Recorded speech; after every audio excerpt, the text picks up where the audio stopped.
I knew I was in trouble the moment I saw the HOA president's chunky heels click-clacking down my gravel driveway like a countdown to doom. "Travis Fairburn," she barked, arms crossed, sunglasses perched like a hawk's talons on her nose. "You've got exactly 30 minutes to remove that eyesore from your front lawn." I looked at the hay bales, 40 of them, stacked neatly in a row by the fence line. "You mean the hay I ordered for my goats, delivered legally?" On my property. Her name was Brenda Vanders, and if there was a handbook for HOA tyranny, she was its cover model. Bleach blonde bob, pastel blouse ironed to military perfection, and a voice that could strip paint off a barn. "Yes, Travis, that hay. It's blocking my view of the lake." "The lake's half a mile away," I said. "Exactly," she snapped, "which is why I need a direct line of sight. I didn't pay for a waterfront view to stare at farm garbage. I didn't realize you bought my land, Brenda." She ignored that and pulled a folded paper from her tote. "According to the HOA Charter Section 9, Paragraph 4, no unsightly agricultural storage shall be visible from the street or adjacent properties." "I've read that charter. You're misquoting it." "I'm the president, I interpret it." I almost laughed, but I'd learned better. Brenda had a habit of twisting rules until they screamed, and the board, mostly her loyal minions, nodded along like bobbleheads. I glanced at the hay. I had no other place to store it.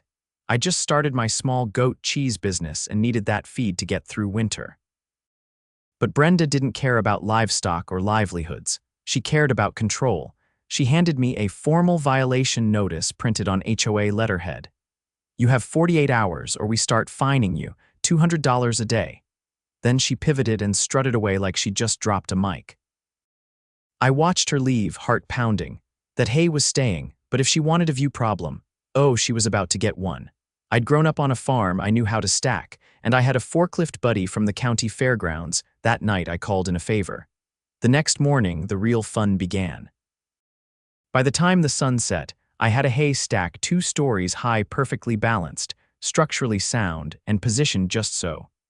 Brenda's lake view was now a golden wall of rural rebellion, and that was just the start. Brenda's Mercedes came crawling up the road the next morning like a silver beetle looking for something to bite. The moment she rounded the bend and saw the towering wall of hay, she jammed the brakes so hard the tires spat gravel. I was on my porch, coffee in hand, watching her through my aviators. She didn't even bother to close her car door. Her heels clopped across the asphalt as she stormed toward the hay tower, head tilted back like she was squaring off with a skyscraper. "This is retaliation," she hissed, pointing a manicured finger at the stack.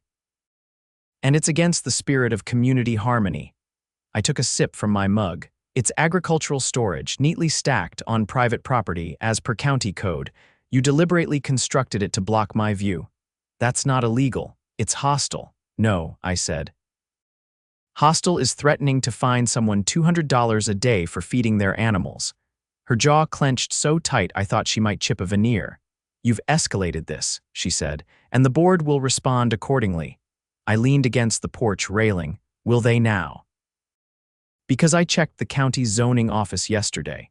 There's no regulation on how high a haystack can go as long as it's stable and not encroaching on public right-of-way, which mine isn't." She sputtered for a second, then spun on her heel and stalked back to her car.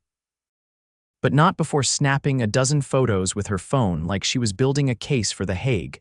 By noon, a letter showed up in my mailbox. Not certified, just tucked in there like it was a flyer for a bake sale.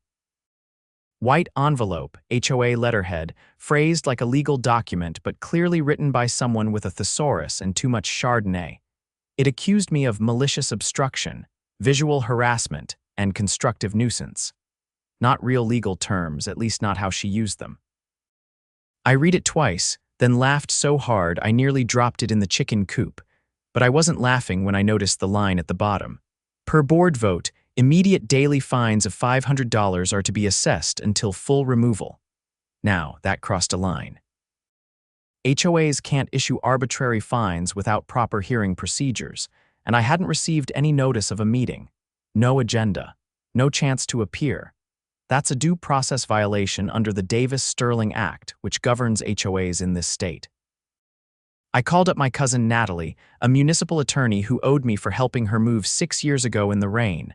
She reviewed the letter, then exhaled slowly through her nose. "They're bluffing," she said. "That fine won't hold up in court. And if they try to enforce it through liens, they're opening themselves up to civil liability. But you need to start a paper trail. Every interaction, every letter, document it." So I did. I started a folder, both physical and digital. I photographed the haystack from every angle. I printed out zoning codes. I even requested body cam footage from the county sheriff's visit 2 weeks ago when Brenda tried to claim my goats were domestic hazards. The deputy had laughed, petted one of them, and left. 2 days later, Brenda escalated. I came home from picking up fencing supplies to find a sticker slapped across my front door. "Notice of imminent HOA action, unauthorized structure." It looked official, red ink and all, but it wasn't from the county. It was printed at a local copy shop, the watermark still visible under the glare of the porch light. That's when I checked the haystack. Someone had jammed a garden stake into the lower bales and spray-painted "remove or else" across the side in sloppy black letters. That wasn't an HOA violation anymore. That was criminal. I called the sheriff. Deputy Carson showed up an hour later. He was a tall guy, built like a barn wall, with a calm way of walking that made you think twice about lying to him. I showed him the paint, the stake, the sticker. He took photos, then asked if I had surveillance. "Just installed it last week," I said. "Catch covers the whole property." We went inside. I queued up the footage, and there she was, Brenda, creeping across the lawn at midnight like a raccoon in a cardigan. She had a flashlight in one hand and the spray paint in the other. The best part, she looked directly into the camera lens at one point, frowned, then kept going. Deputy Carson leaned back, arms crossed. "Well, that's criminal mischief for the paint, trespassing for the stake, and possibly fraud if she passed off that sticker as official." He took a statement, bagged the sticker, and said he'd be filing a report. "You want to press charges?" I looked at the screen, paused on Brenda's face mid-vandalism. "Absolutely." Word travels fast in small communities. By the next morning, every neighbor on the street had heard. Not from me, I hadn't said a word. But the deputy's cruiser parked in Brenda's driveway for 20 minutes told its own story. So did the image of Brenda being handed a citation while wearing a robe and slippers. Later that day, I was adjusting one of the tie-downs on the stack when Tom from 2 doors down wandered over. "Did she really spray paint your hay?" I nodded. He let out a low whistle. "You know, she wrote us up last year for having a bird bath too close to the sidewalk. Said it was a tripping hazard. You ever fight it?" "Didn't know we could." "You can," I said. "And you should." That evening, I printed up copies of the zoning codes, documentation on HOA due process requirements, and a sample complaint form for the State Department of Consumer Affairs. I hand-delivered them to every house on the street. Didn't say much. Just knocked, smiled, and handed over the packet. By the weekend, I wasn't the only one pushing back. Carol and Dennis down the road put up a decorative windmill in their yard, technically non-permanent, perfectly legal. Brenda left a violation notice on their porch. They sent her a certified letter demanding a formal hearing. 3 more neighbors filed complaints with the county about selective enforcement. Another guy, Rick, discovered that Brenda had been collecting HOA dues in cash for years and never issuing receipts. He went digging through public records and found no annual financial disclosures filed since she took over. Then came the real bombshell. Natalie helped me file a formal records request under the Davis-Sterling Act. HOAs are required to provide financial records upon request. Brenda ignored the first letter, so we sent a second certified with a 10-day response deadline. On day 11, I received a padded envelope in the mail. Inside was a USB drive and a stack of poorly scanned PDFs. Natalie combed through them and her eyebrows went up. She's been cutting checks to a company called Lakeside Management Consulting for administrative services, over $20,000 in the last year. Is that illegal? Not if the company exists, but it doesn't. I checked the state business registry, no such company. And the checks are being deposited into a personal account under her maiden name. That was embezzlement. We filed a formal complaint with the district attorney's office. Within a week, investigators showed up at the HOA clubhouse, which ironically was just Brenda's converted garage. She tried to deflect, claimed it was a clerical error that the payments were for legitimate services, but the bank records didn't lie, neither did the fake invoices she tried to pass off under the name LM Consulting. The DA filed charges: misappropriation of funds, fraud, criminal mischief. Trespassing. It was a cascade of consequences, one after another. The board dissolved within a month. Turns out, Brenda had been appointing people who didn't even live in the neighborhood just to hold quorum. The entire operation was a puppet show, and she was the one pulling every string. With her removed and the HOA under court audit, the residents petitioned for dissolution. 80% signed. By the time the county judge granted it, my haystack had weathered a full season and not one goat had gone hungry. Brenda. She's facing felony charges and, last I heard, trying to sell her house before the trial. Nobody's making her life difficult. But nobody's making it easy either. 2 weeks after the judge signed off on the dissolution, a quiet settled over the neighborhood that felt almost unnatural. Lawns grew a little freer, porch furniture didn't match anymore, and wind chimes returned to front yards like birds after a storm. But I knew it wouldn't stay quiet. Not with what Natalie had just found in the follow-up records request. She showed up on a Thursday afternoon, her hybrid humming up the gravel like a curious bee. I was in the back pasture, reinforcing the goat shelter before the first frost hit. She waved a manila folder above her head as she walked. "Travis," she called, "you're going to want to see this." I wiped my hands on my jeans and met her halfway. She opened the folder and pulled out a scanned property deed. The names on it weren't surprising Brenda Vanders and her late husband, but the parcel number was. "This isn't her house," I said, squinting at the coordinates. "This is the drainage lot behind the mailboxes." "Exactly," Natalie replied. "She bought it last year through a shell company, paid under market value. The sale wasn't disclosed to the HOA, and there's no record of a vote approving the transaction. She used HOA funds. Looks that way. The payment trail runs through the same fake consulting firm." I stared at the document, the implications sinking in. That drainage lot was technically community property meant to remain undeveloped as part of the neighborhood's runoff plan. If she owned it personally, she could sell it, build on it, or worse, leverage it for zoning changes. She was trying to flip it, Natalie said. I cross-referenced the parcel ID with the county's development applications. 3 weeks before the haystack incident, she filed a preliminary request to rezone the lot as commercial. What kind of commercial? Private boat launch. She listed herself as director of a Lakeside View Experience Club. She planned to build a dock, install a gated lot, and charge for lake access, only it's not even legal to access the lake from that side. I felt my gut twist. She hadn't just been squeezing us for power, she was setting up a personal profit scheme under the HOA's name and using our dues to do it. You think she forged board approvals? She didn't have to. The board was just her and a couple friends from outside the neighborhood. She filed the development paperwork using fabricated meeting minutes, claimed unanimous consent. Who's handling this now? DA kicked it to the state attorney's office. This crosses into real estate fraud, environmental code violations, and misuse of public easements. They've opened an investigation. I nodded slowly. Then it's time people knew. That weekend, I organized a neighborhood gathering, not a meeting. No one wanted anything resembling that anymore but a casual gathering. I grilled burgers, Carol brought lemonade, and someone dragged out a Bluetooth speaker. Neighbors brought lawn chairs, and for the first time in months, people lingered without glancing over their shoulders. When everyone had a plate, and the kids were distracted with the goats, I stepped up onto the flatbed trailer I'd been using as a makeshift hay elevator. "There's something you all need to know," I began.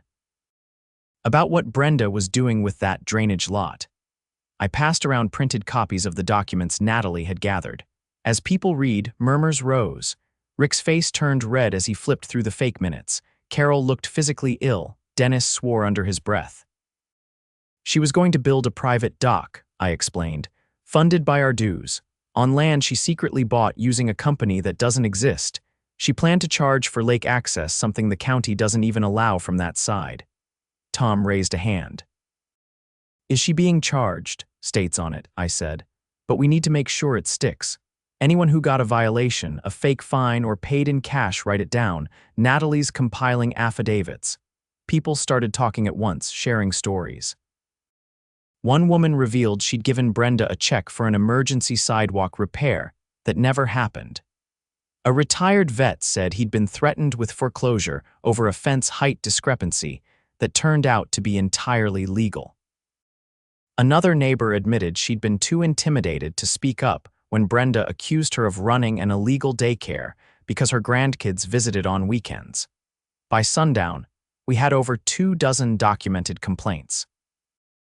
Natalie scanned everything and submitted it to the state's white-collar crime division. With that kind of collective testimony, Brenda's web wasn't just unraveling, it was collapsing in on itself. The next week, an unmarked sedan rolled up to her house. 2 men in suits went inside. They left with boxes. A subpoena was issued for her bank records, and her accounts were frozen pending investigation. The drainage lot application was officially rejected, and the parcel reverted to county oversight, but the fallout didn't stop there. Turns out, Brenda had also submitted falsified insurance claims under the HOA's name. She'd reported storm damage to community property that didn't exist, non-existent benches, phantom light poles, supposed graffiti, and collected reimbursement checks. The insurance company caught wind after Natalie flagged the discrepancies, and they launched their own audit. The total, over $30,000 in fraudulent claims. By the time the state filed charges, the list read like a grocery list of white-collar crime: wire fraud, embezzlement, forgery, unlawful conversion, and real property fraud. They also added a charge for submitting false documents to a public agency, which carried a mandatory sentence if convicted. She was arrested at dawn on a Tuesday. No sirens, just quiet footsteps and a knock on the door. She came out in a robe flanked by 2 agents. One carried a sealed evidence bag with a laptop inside. No one celebrated, not out loud.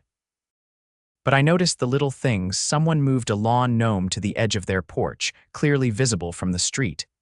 A no soliciting sign disappeared from a window. The neighborhood looked a little messier, a little freer, and a lot more alive. As for the haystack, I finally took it down once the last bale had been used.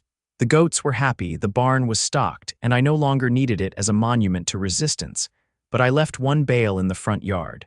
Decorative, of course. With a little hand-painted sign that read, "Objects in view may be larger than your authority." Natalie laughed when she saw it. "You know the county might ask you to move that if it sits too long." "I'll move it," I said. "When they ask, not when someone demands." She nodded. Fair enough. Life didn't go back to how it was. It moved forward. A few neighbors started a garden co-op. Someone put up a free little library. We held a chili cook-off in the cul-de-sac without anyone filing a permit, and no one missed the laminated notices taped to their doors. The state trial was set for spring, but Brenda's attorney was already hinting at a plea. Too many witnesses, too much paper, too much hay. And the best part, the county was considering banning HOAs from managing drainage lots altogether, thanks in part to our testimony. It wasn't just about a view anymore. It was about making sure no one could weaponize a neighborhood against itself again. And all of it, every inch of justice, grew out of a 2-story haystack built by a man just trying to feed his goats. The last of the frost clung to the windshield the morning the county scheduled the property reassessment. I stood at the edge of my driveway, coffee going cold in my hand, watching a rust-colored sedan pull up with a magnetic seal on its door that read Property Standards and Valuation Division. A man stepped out, gray windbreaker, clipboard under his arm, and a pace that suggested he'd rather be anywhere else. "You the owner?" he asked, peering over his glasses. "Sure am," I said. "Travis Fairburn." He looked around. "Heard about this place, the haystack legend." He chuckled once, dry and shallow. "You'd be surprised how often those turn into code books for the county." One guy in Ridgeview stacked oil drums to block out his brother-in-law. "I work with goats," I said. Less flammable, he nodded and surveyed the property. We're just doing cleanup on recent HOA dissolutions. Reestablishing property boundaries, checking for easement abuse, and flagging any structures that might have slipped through the cracks during their mismanagement. I raised an eyebrow. You think there's more, let's just say. Your HOA wasn't the only one Brenda had her fingers in. I set the mug down. She had others. He pulled out a manila envelope and handed it to me. Inside were photocopies of filings from a neighboring subdivision 2 miles away, technically outside our jurisdiction. Same name on the incorporation papers, Brenda Vanders, different address, same signatures. She was president there too, he said. Established a new HOA 4 years ago under a different name, collected dues, filed permits, even submitted environmental impact statements for shoreline expansion. But the twist is, that neighborhood never actually voted to form an HOA. They what? They were a voluntary association. She convinced a majority to sign onto a beautification committee that she quietly converted into an HOA through a series of filings they didn't fully understand. I shook my head. So she invented an HOA where there wasn't one, exactly, started charging dues, threatened liens, and used the funds to buy up small parcels along the lake under shell companies. We think she was trying to corner access rights. I turned toward the drainage lot, now flagged with county markers and tape. So that wasn't her first land grab, no, he said. But it might be her last. He marked a few notes on the clipboard, then gave me a look that struck somewhere between pity and respect. You're lucky you caught her when you did. She was building an empire out here quietly, patiently. The kind that doesn't make headlines until somebody like you tips over the first domino. I thanked him, and he left with a nod. I watched the sedan disappear around the curve, and for the first time in months, I felt the weight in my chest shift. Later that afternoon, Natalie called. They've added another charge, she said. Forgery with intent to defraud a public agency. State Attorney's Office confirmed she submitted altered plats to the Department of Environmental Resources. Claimed the drainage lot was non-functioning so she could reclassify it as developable. Let me guess, I said, that would have let her build without a runoff plan.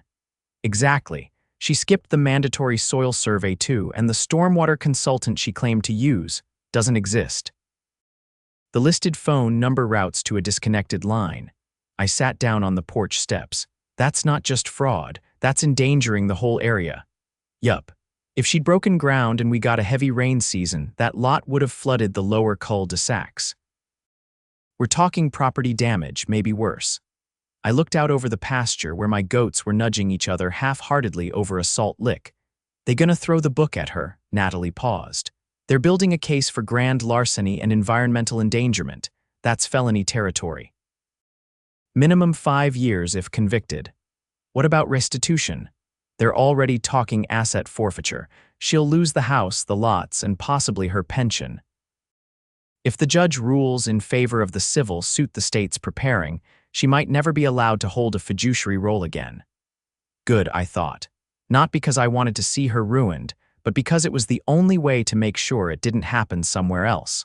The trial began in early spring. It wasn't a media circus. No cameras, no reporters, just a courtroom with bad acoustics and halogen lights that flickered. I wore a clean flannel, jeans without holes, and boots I'd scrubbed the night before. Natalie sat beside me, legal pad in hand even though she wasn't arguing the case. Brenda came in through the side door. She looked smaller than I remembered. Her hair was darker now, shoulder length, and her blazer swallowed her frame. No heels, no sunglasses, just a woman who'd lost the script. The prosecutor presented everything: the fake consulting firm, the unaudited finances, the falsified permits, the spray-painted threat on private property. They brought in neighbors from both communities. People testified about threats, intimidation, and the manipulation of legal language to create fear. When my turn came, I kept it simple. She didn't care about the goats, I said. She didn't care about the hay. She wanted control. And when she couldn't get it, she tried to punish anyone who stood in her way. The judge asked a few questions. Calm, direct. Then the defense tried to argue mental strain, overwork, confusion, said she was overwhelmed by the burden of community management. Natalie leaned in and whispered, "That's the I tripped and fell into fraud defense." The jury didn't buy it. They deliberated for less than 4 hours, guilty on all charges. Brenda's sentence was handed down a month later, 6 years in state prison, with eligibility for parole after 3. Ordered to pay restitution totaling $72,000. Prohibited from serving on any board, trust, or association indefinitely. The county seized her property holdings. The drainage lot was returned to public ownership. The other neighborhood, the one she'd tricked, formally voted to dissolve their fake HOA. They held a bonfire with the old rulebooks, according to someone I knew out there. As for our neighborhood, we started fresh, no board, no president.